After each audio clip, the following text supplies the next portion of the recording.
la parole de Dieu contre la parole des hommes. La parole de Dieu contre la parole des hommes. Qu'est-ce que cela veut dire? Ça veut dire que c'est la parole de Dieu qui a autorité sur nous et non la parole des hommes.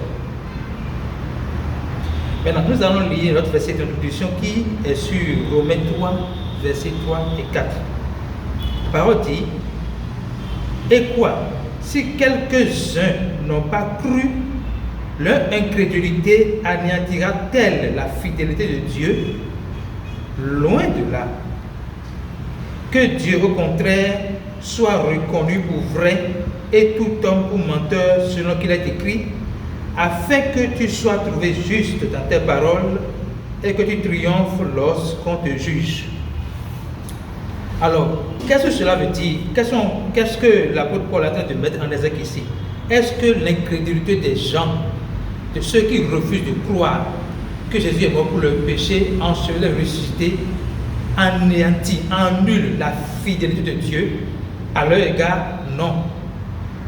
Donc même si vous nous écoutez aujourd'hui et que vous ne croyez pas en Jésus-Christ, je voudrais vous dire que Dieu reste fidèle à lui-même et continue de vous aimer, même si actuellement vous ne l'aimez pas encore, même si actuellement vous ne croyez pas encore qu'il vous aime, lui vous aime et il va vous continuer à vous aimer pour toujours. Maintenant, il dit que Dieu seul soit tenu pour vrai et que tout homme soit pour menteur. Ça veut dire quoi? Lorsque la parole de Dieu vient à nous, lorsque Jésus nous fait savoir que par ses meurtrissures, nous avons été guéris, ça c'est la parole de Dieu qu'on doit reconnaître pour vrai. Contre toute autre parole qui prophétise le contraire de ce que la parole de Dieu nous dit.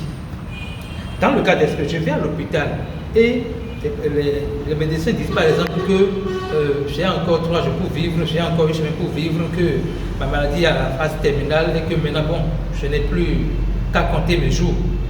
Ça, c'est ce que les hommes disent. Mais qu'est-ce que Dieu dit à ce sujet? Dieu dit, par les meurtrissures de Jésus-Christ, tu es déjà guéri. Par la souffrance que Christ a portée pour toi, tu es déjà guéri. Alors, tu dois maintenant commencer par déclarer ta guérison pour la voir se manifester. Et la parole dit quelque chose de très important ici. Il dit, afin que tu sois trouvé juste dans tes paroles et que tu triomphes lorsqu'on te juge. Et pour expliquer ce passage, cette partie-là, je vais remonter à un verset dans, je crois que c'est dans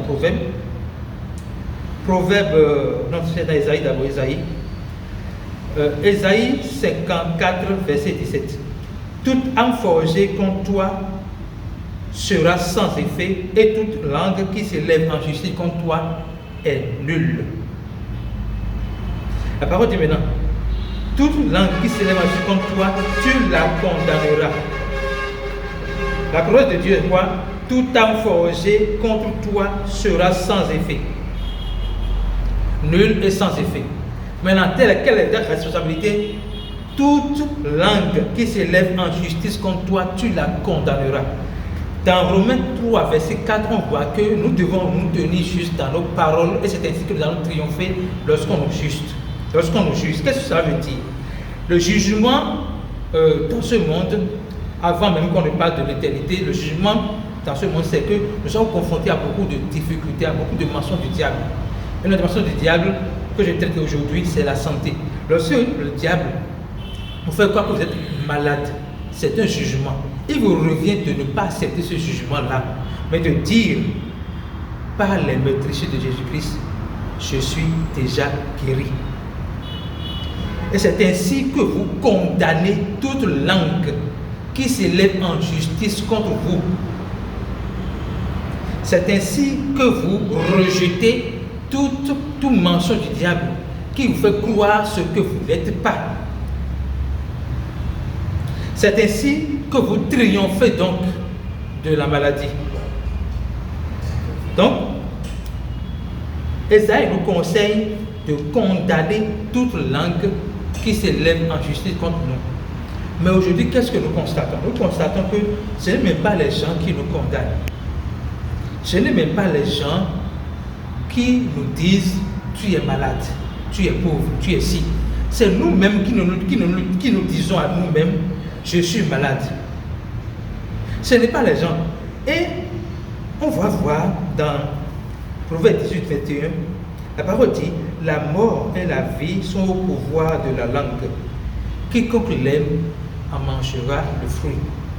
Ici, Dieu nous enseigne que le pouvoir de vie et de mort se trouve sur notre langue.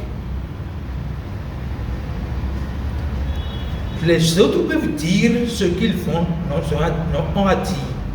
Mais il nous revient de prendre notre langue pour confesser la vie et non la mort. La vie et la mort sont au pouvoir de la langue. Quiconque l'aime en mangera le fruit. Quand on dit quiconque l'aime en mangera le fruit, quiconque sème la vie récoltera la vie. Quiconque sème la mort récoltera la mort, ne serait-ce que par sa parole. Donc, nous devons arrêter de nous dire à nous-mêmes ce que le diable que nous voulons que nous confessions.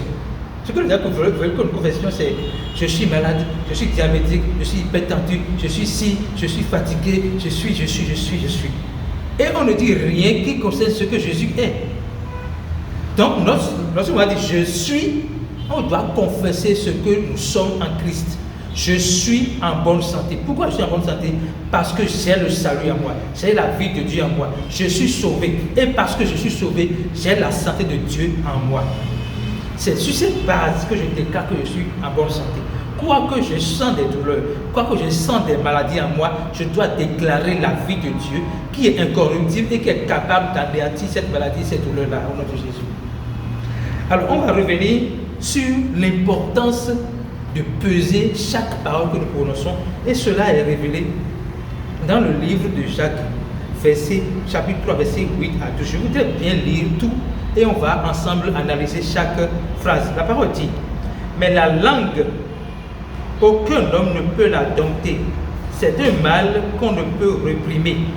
Elle est pleine d'un venin mortel.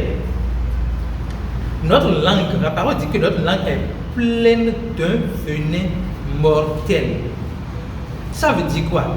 Si nous ne savons pas ce que nous déclarons, nous sommes en train de semer la mort, alors que Dieu nous appelle pour la vie.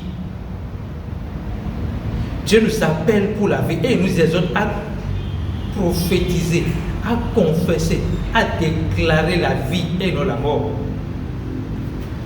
Revenons sur le verset suivant. La parole dit encore, par elle nous bénissons le Seigneur, notre Père, et par elle nous maudissons les hommes faits à l'image de Dieu. Notons que les hommes qui sont faits à l'image de Dieu ne sont pas les hommes qui n'ont pas cru. Les hommes qui sont faits à l'image de Dieu sont les hommes qui ont cru en Jésus-Christ. Parce que seul Jésus-Christ est l'image de Dieu invisible. Alors quand nous croyons en Jésus-Christ, nous devenons l'image de Dieu. Donc quand la parole dit ici que nous bénissons le Seigneur et que nous maudissons les hommes faits à l'image de Dieu, la parole fait référence aux croyants. Ça ne concerne pas, dans ce cas, les gens qui ne croient pas en Jésus-Christ. Maintenant, la parole dit qu'il y a une contradiction là. Nous bénissons Dieu et nous maudissons les fils de Dieu. Nous bénissons Dieu et nous maudissons les personnes en qui Dieu vit. Mais qu'est-ce que le message voulait vous dire? Quelle est la suite que voulait vous dire? De même, de la même bouche sortent la malédiction et la bénédiction. Il ne faut pas, mes frères, qu'il en soit ainsi. De la même bouche sortent la malédiction et la bénédiction. Il ne faut pas, mes frères, qu'il en soit ainsi. Alors, quel est le conseil que Dieu nous donne? C'est révélé dans le verset suivant. La source fait-elle jaillir par la même ouverture l'eau douce et l'eau amère? La réponse est évidemment non.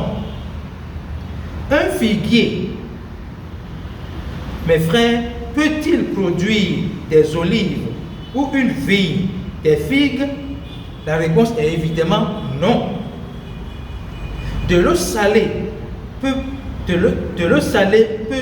peut pas non plus produire de l'eau douce. Maintenant, quel est le message que Dieu donne ici? Je voudrais vraiment que nous saisissions la révélation dans ce passage-là. Il dit, la source peut-elle sortir par la même ouverture l'eau douce et l'eau amère? La réponse est non. Mais comment se fait-il que nous les hommes, nous qui sommes croyants, nous qui avons fait de Jésus-Christ notre Sauveur et Seigneur, nous qui croyons que Jésus est le Christ, comment se fait-il que par notre propre langue, par la même bouche, nous bénissons et nous maudissons? On va dire, qu'est-ce que bénir, qu'est-ce que maudire? Bénir, c'est dire du bien de nous-mêmes et des autres. Maudire, c'est dire du mal de nous-mêmes et des autres. Alors quand vous dites à vous-même, je suis malade, vous êtes en train de vous maudire. Vous ne pouvez pas déclarer que vous êtes malade et espérer la santé. La parole dit que ce n'est pas normal que de votre bouche sorte la malédiction et en même temps la bénédiction, parce que ce n'est pas ainsi qu'il a créé la nature. Il dit, est-ce que la source peut sortir par la même ouverture, l'eau amère et l'eau douce? Non. Je voudrais donc vous exhorter, frères, à déclarer à temps et à contre-temps la vie. À confesser à temps et à contre-temps la vie. Ne permettez jamais aux situations, aux circonstances de définir votre discours, mais imposez votre discours aux situations. Parce que la parole dit que Dieu est le maître des temps et des circonstances. Mais ce Dieu qui est le maître des temps et des circonstances vit en nous. Ça veut dire que Dieu en nous, qui vit en nous, est le maître des temps et des circonstances. Nous avons donc le pouvoir de contrôler les temps, les circonstances et les situations par notre parole. Et comment nous allons le faire? C'est en déclarant uniquement ce que la parole de Dieu a dit à notre sujet. Alors, si les médecins font des diagnostics qui, pour vous, ne reflètent pas la promesse de Dieu, les promesses de Dieu, rejetez cela. Refusez cela. N'acceptez pas. Refusez et déclarez ou annulez cette phrase. Déclarez votre justice en Christ. Déclarez votre paix en Christ. Déclarez votre joie en Christ. Déclarez que vous êtes sauvés par grâce au moyen de la foi. Et de la même manière, vous allez recevoir par grâce au moyen de la foi la manifestation de la guérison. Et cela va se manifester dans votre vie. Merci Père très Saint pour la grâce que tu nous fais de saisir ces révélations, de comprendre ton message et de savoir qu'à aucun moment nous n'avons été malades. Nous sommes guéris. Et s'il y a une maladie dans notre corps, la maladie reste un élément étranger dans notre corps et elle doit quitter maintenant au nom puissant de Jésus-Christ.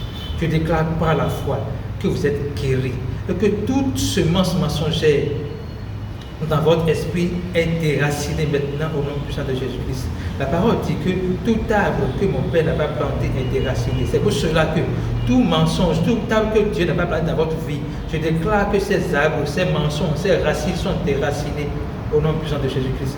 J'impose dans votre vie la vérité de Christ, la vie de Christ, la santé de Christ au nom puissant de Jésus-Christ. Déclarez à temps et à contre-temps que par les meurtrissures de Jésus-Christ, vous avez été guéris. Par les souffrances de Jésus-Christ à votre place, vous avez été guéris. Parce qu'il a pris vos infirmités. Il s'est chargé de vos maladies. Vous n'êtes plus malade. Vous êtes en bonne santé parce qu'il vous a affranchi de tout type de maladie. C'est le nom puissant de Jésus-Christ que nous avons prié. Amen.